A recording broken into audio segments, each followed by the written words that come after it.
আমরা চাই আগামী নির্বাচনে সবচেয়ে বেশি ভোটার, সবচেয়ে বেশি প্রার্থী ও দল অংশ নেয়। বাংলাদেশে অন্তর্বর্তী সরকারের প্রধান উপদেষ্টা ডক্টর ইউনূস আগামী বছরের এপ্রিলের প্রথমার্ধে জাতীয় নির্বাচনের সময়সীমা ঘোষণা করেছেন। তবে বিএনপি ও তাদের সমমনা দলগুলো এই সময়সীমা নিয়ে হতাশা প্রকাশ করেছে।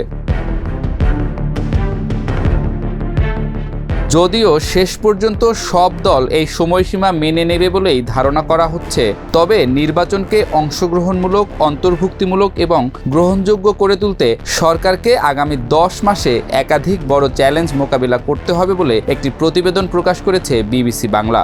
প্রতিবেদনটি এখানে হুবহু তুলে ধরা হলো।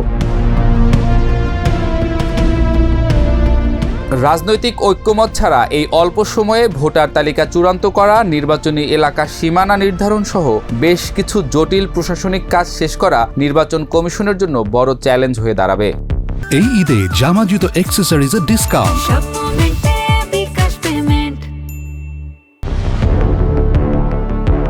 প্রধান উপদেষ্টা জাতির উদ্দেশ্যে দেয়া ভাষণে বলেছেন, ইতিহাসের সবচেয়ে অবাধ, সুষ্ঠু, প্রতিদ্বন্দ্বিতাপূর্ণ ও গ্রহণযোগ্য নির্বাচন আয়োজনের জন্য সকল পক্ষের সঙ্গে আমরা আলোচনা করেছি।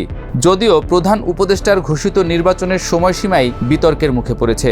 অভিযোগ উঠেছে, এই সময় নির্ধারণে দেশের সংখ্যাগরিষ্ঠ রাজনৈতিক দলের মতামতকেই তিনি উপেক্ষা করেছেন। জাতীয় ঐক্যমত কমিশনের সহসভাপতি অধ্যাপক আলী রিয়াদ জানিয়েছেন, রাজনৈতিক সহযোগিতা অব্যাহত থাকলে জুলাই সনদসহ সংস্কার পরিকল্পনা দ্রুত চূড়ান্ত করা সম্ভব। বিশ্লেষকরা বলছেন, নির্বাচন নিরপেক্ষ হবে এমন বিশ্বাস তৈরি করাই সরকারের সবচেয়ে বড় চ্যালেঞ্জ। ঢাবি অধ্যাপক জোবাইদা নাসরিন মনে করেন, সরকারকে নিজেকে নিরপেক্ষ প্রমাণ করতে হবে। ইতোমধ্যে পক্ষপাতিত্বের অভিযোগ উঠেছে, যা আইন শৃঙ্খলা ও প্রশাসনিক স্বাধীনতা নিশ্চিত করতে বাধা হয়ে দাঁড়াতে পারে। বিএনপি সরকারের নিরপেক্ষতা নিয়ে প্রশ্ন তুলেছে এবং 2 উপদেষ্টার পদত্যাগ দাবি করছে। জামায়াতের পক্ষ থেকেও ভোট ডাকাতির আশঙ্কা প্রকাশ করা হয়েছে। ঢাবির আরেক বিশ্লেষক সাইফুল আলম চৌধুরী বলেন, সরকার এখনও লেভেল প্লেয়িং ফিল্ড নিশ্চিত করতে পারেনি। একদিকে জামায়াত ও এনসিপি প্রশাসনের নিরপেক্ষতা নিয়ে সন্দেহ প্রকাশ করছে, অন্যদিকে বিএনপি বলছে সরকার পক্ষপাত দুষ্ট। এর মাঝেই সরকারের উপর নিরপেক্ষ নির্বাচনের পরিবেশ তৈরির দায়িত্ব। প্রধান উপদেষ্টা বলেছেন, তারা সংস্কার, বিচার ও নির্বাচন এই 3টি ম্যান্ডেট নিয়েই দায়িত্ব নিয়েছেন। রোজার ঈদের আগেই এসব বিষয়ে দৃশ্যমান অগ্রগতি হবে বলেও আশাবাদ ব্যক্ত করেছেন। কিন্তু বিশ্লেষকরা বলছেন, গত 11 মাসে সংস্কার কার্যক্রমে বাস্তব অগ্রগতি কম এবং সময়ক্ষেপণই যেন বেশি হয়েছে। জুলাই সনদ অনুসারে সংস্কার শুরু হলে নির্বাচনের প্রস্তুতির জন্য সময় আরও সংকুচিত হবে। নির্বাচন কমিশন এখনও শুধু আংশিকভাবে ভোটার তালিকা হালনাগাদ করেছে, অন্য কাজগুলো পিছিয়ে আছে। তবে নির্বাচন কমিশনার আব্দুর রহমান জানিয়েছেন, ঘোষিত সময়সীমার মধ্যেই নির্বাচন আয়োজনের জন্য কমিশন প্রস্তুত।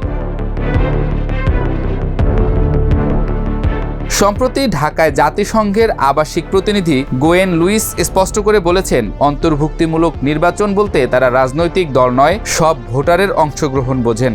অর্থাৎ দেশের প্রতিটি ভোটার যেন নির্বিঘ্নে ও স্বাধীনভাবে তাদের ভোটাধিকার প্রয়োগ করতে পারে, সেটাই মূল বিষয়।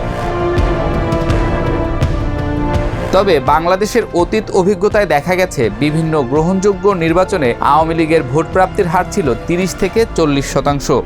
এখন দলটি নিষিদ্ধ থাকায় তাদের ছাড়া নির্বাচন আয়োজন করলে সেটিকে কতটা অন্তর্ভুক্তিমূলক বলা যাবে, সেই প্রশ্ন সামনে এসেছে।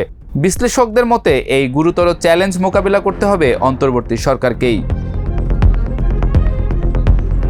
ঢাকা বিশ্ববিদ্যালয়ের অধ্যাপক ও রাজনৈতিক বিশ্লেষক জোবাইদা নাসরিন বলেন, আওয়ামী লীগ সরকারের আমলেও বিএনপিকে বাইরে রেখে নির্বাচন হয়েছে, যা আন্তর্জাতিকভাবে কিছুটা গ্রহণযোগ্যতা পেলেও দেশের জনগণের দৃষ্টিতে সেই নির্বাচন গ্রহণযোগ্য ছিল না।